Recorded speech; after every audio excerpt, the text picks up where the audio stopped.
Google's Android decision. Bad news for all Samsung and Pixel users. Republished on March 12th with new reports into Apple's AI setbacks, with serious implications for the on-device tracking and privacy warnings hitting Android users. Google has an awkward Android problem that has just been highlighted. The AI space race between Google and Samsung, and between Android and iPhone, has exposed long-standing issues that need to be addressed, issues buried within Android's core. Google continues to narrow the gap to iPhone, with Android 15 and the forthcoming Android 16 bringing security and privacy upgrades. And while Samsung owners have endured a frustrating wait for their upgrade, this is now imminent, and it seems Android 16 will be handled differently. But there's one awkward black hole that remains, hidden tracking that's impossible to stop. This is bad news for all Android users, but especially for Galaxy and Pixel users buying handsets with on-device privacy built in. The issue is the old versus the new. You will have noticed that AI announcements from both Google and Samsung stress on-device, privacy-preserving processing when touting new features. Google's latest scam detection protects your privacy by processing everything on-device, and even its controversial new photo scanning is done on-device, and all of the images or specific results and warnings are private to the user. Samsung, which pushed hybrid AI before Google, goes further. Galaxy's approach to AI personalization, it says, from the launch of Samsung's first AI phone to our continuous innovation of on-device AI, is to never compromise on privacy. That's the new. But then we come to the old. As I reported earlier this month, a study published by Trinity College, Dublin, has exposed Google's decision to track Android phones through cookies, identifiers, and other data that Google silently stores on Android handsets through the default apps that are pre-installed. This happens despite there being no consent sought for storing any of this data and no opt-out. There's a legal dimension to this tracking, which the research team says has been exposed for the first time in their report. This, they say, is a wake-up call for data regulators to start properly protecting users of Android phones. Google did respond on this legal point, telling me the researcher acknowledges in the report that they are not legally qualified, and we do not agree with their legal analysis. User privacy is a top priority for Android, and we are committed to complying with all applicable privacy laws and regulations. But on the substance of the tracking, the Trinity team says it informed Google of our findings and delayed publication to allow them to respond. They gave a brief response, stating that they would not comment on the legal aspects. They did not point out any errors or misstatements, which they were asked to comment on. They did not respond to our question about whether they plan to make any changes to the cookies stored by their software. Google told me this report identifies a number of Google technologies and tools that underpin how we bring helpful products and services to our users.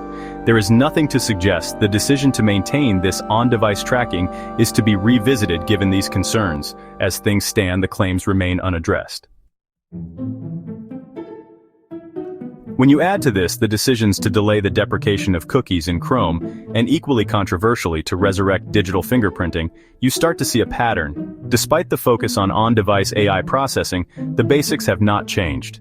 It suggests we may be seeing an AI privacy push that's more marketing than privacy-related. This leaves Samsung in a strange limbo land. It is pushing to catch iPhone, but it's tied to Android. And that means these kind of legacy tracking issues impact all its users. At the same time, it cannot rush out security fixes or OS upgrades at the same pace as Pixel because it does not control both its hardware and core software. Meantime, while there remains a security and privacy gap between Android and iPhone, that has been reversed on the AI front. The iPhone maker finds itself in a mess, having failed to meet the expectations it set for 2025's Apple Intelligence upgrade, which was central to the launch of the iPhone 16 and latest iPad Pro.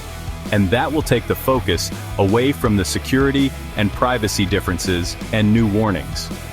As Google promotes its ever-advancing on-device AI assistant, Apple's looks ever more dated. Siri isn't an assistant, it's an embarrassment. Macworld has just complained. Apple's inability to make its signature assistant good, let alone competitive, should have heads rolling in Cupertino. This follows Apple admitting that the big new Siri features that might have made Siri pretty good have been delayed for a year, maybe more.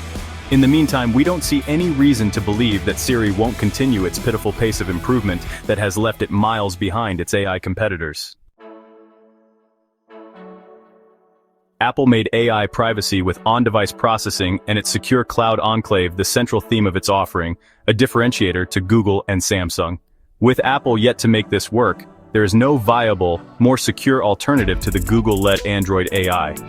This matters because while Google and Samsung are promoting on-device AI processing, the dividing line with off-device cloud processing is still blurred behind various privacy policies. There's also speculation that security is behind the delays to Apple's AI upgrade, taking pressure off competing offerings. As 9to5Mac says, it does seem entirely plausible that security is also a key factor. Apple has turned privacy into a key differentiator and selling point for its products. So any vulnerability that allows a rogue app to access and export your personal data would be a complete disaster for the iPhone maker.